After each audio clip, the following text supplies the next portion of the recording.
Shelter, 2026. Every time Jessie showed up at that lonely house, she brought a small gift with her. It wasn't much, just something simple, something that came straight from the heart. She'd leave it there and slowly walk away, back toward her boat. That day, Michael finally stepped outside. Without saying a single word, he picked up the crate she'd left and let the gift itself fall carelessly to the ground. He didn't care about it at all. He spent the rest of the day locked inside, drinking, sitting alone at a chessboard, playing both sides of the game by himself. A week later, Jessie worked up the courage to come back. Only this time, she didn't just leave the crate at the door. She knocked. Michael yanked the door open, furious. He grabbed the crate and immediately tried to slam the door shut again. But Jessie wedged her foot in the gap before he could close it. She held the gift out to him once more and asked why he never even said hello, why he always kept everyone at a distance. Michael said nothing back. He shoved her foot aside and shut the door in her face. Jessie shouted after him that she wasn't afraid of him, then turned and walked back toward her boat, leaving the gift behind on the doorstep yet again. Out on the water, her uncle received a weather warning. A serious storm was rolling in. The sky darkened fast, the wind picked up, and the sea turned violent. Jessie struggled to keep their small boat steady, but the waves were too strong, and her oar slipped out of her hands into the water. Her uncle lunged to grab it, and in that moment the boat flipped completely. Back on the island, the dog started whining at the window, almost like he sensed something was wrong. That's when Michael noticed the chaos out at sea. He bolted outside, accidentally kicking the forgotten gift on his way, and threw himself down toward his own boat, sliding into the water and gunning the engine at full speed. By the time Jessie surfaced, her foot was tangled in a fishing net. She couldn't swim free, and the waves kept dragging her back under until she blacked out.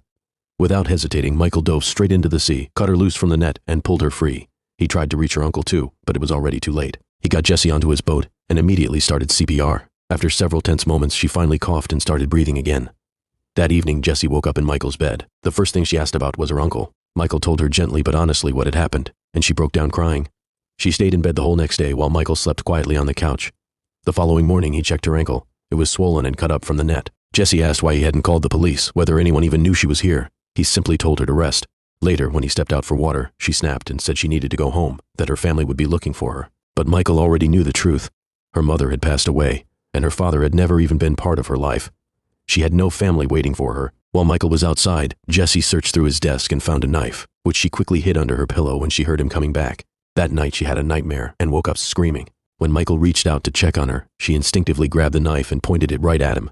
He stayed calm, told her it was just a dream, and then showed her the proper way to hold and use a knife. Days passed, and Michael took care of her without complaint, carrying her to the bathroom, cooking meals, giving her medicine, cleaning her wounds. Slowly, Jessie began walking on her own and started spending time with the dog. Watching her heal made Michael quietly happy. One afternoon, she asked how he'd known her uncle. Michael told her they'd served in the military together. That's when it hit her. She didn't even know his real name. When she asked, he refused to tell her. She then asked the dog's name, and Michael said the dog didn't have one either. So she gave him one herself, Jack. Looking over at his chessboard, Jessie casually told him he was about to lose. His bishop was completely out of position. Michael, not paying it much mind, turned his attention back to her leg. The wound had gotten infected. Still, he refused to take her to a hospital, insisting he'd bring back whatever she needed himself. So he took his boat to the mainland. While he was gone, Jessie spotted a drawing on his desk. It was of her and Jack.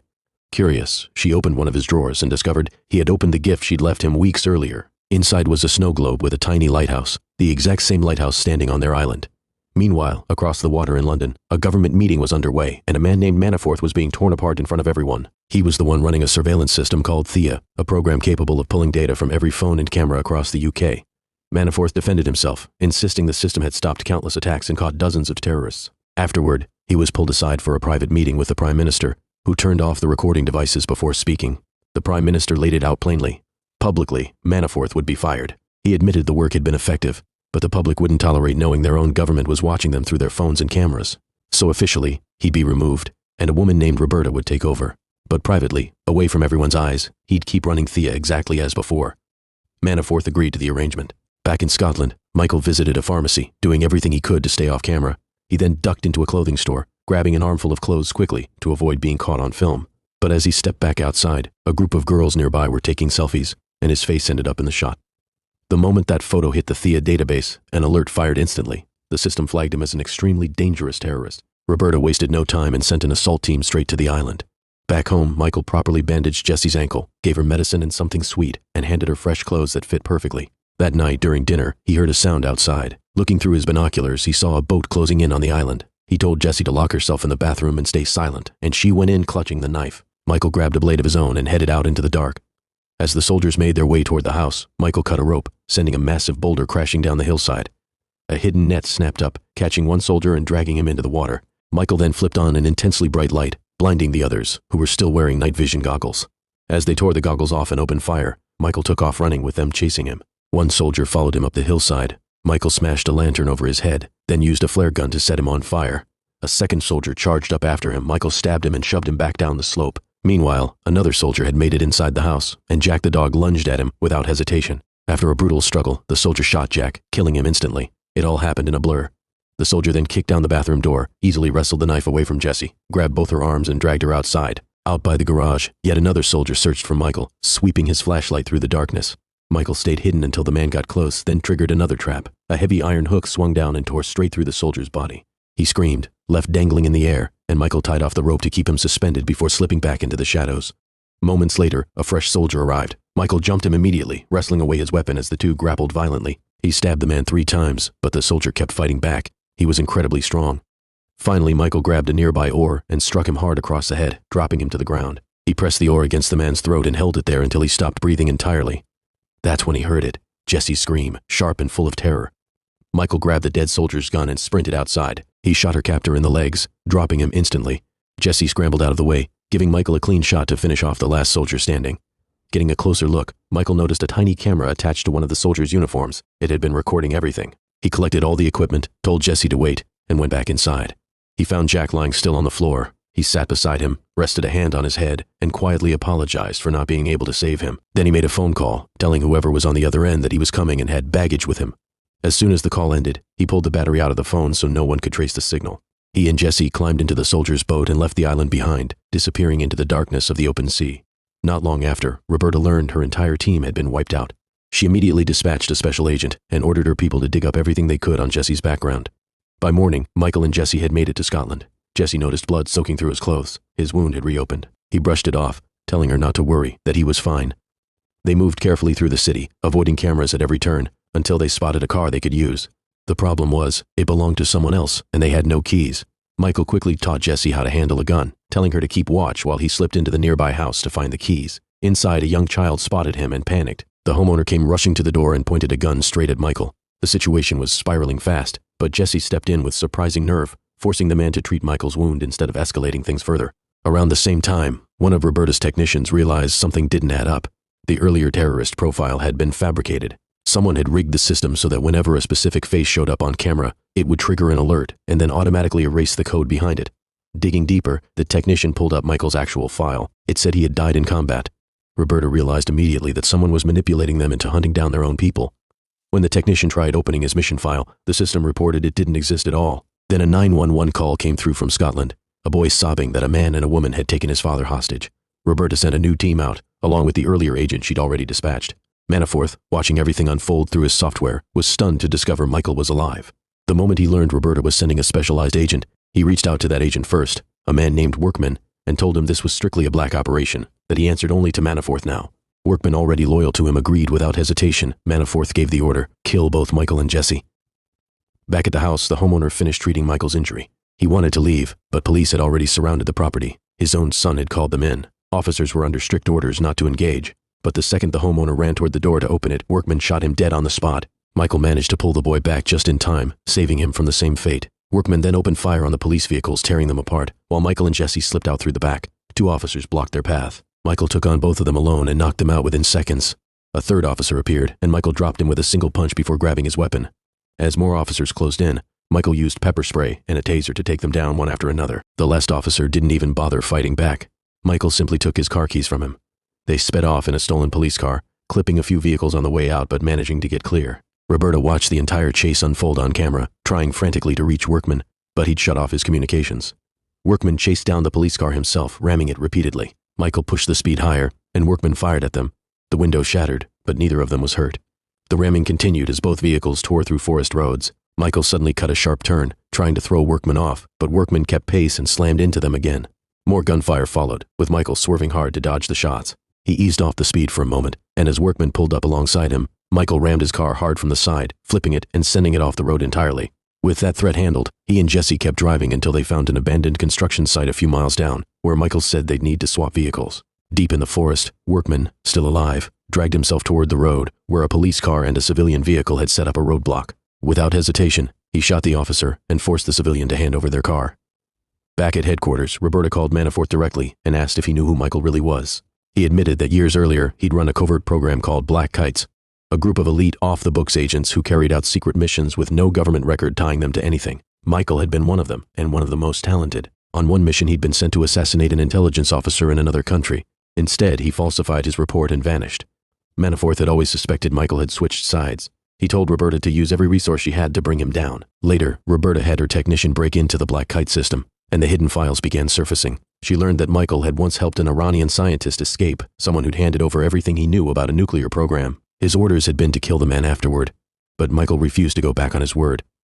As Roberta combed through the files, Manafort was quietly watching her too, through the building's own security cameras. Things were getting more dangerous by the minute.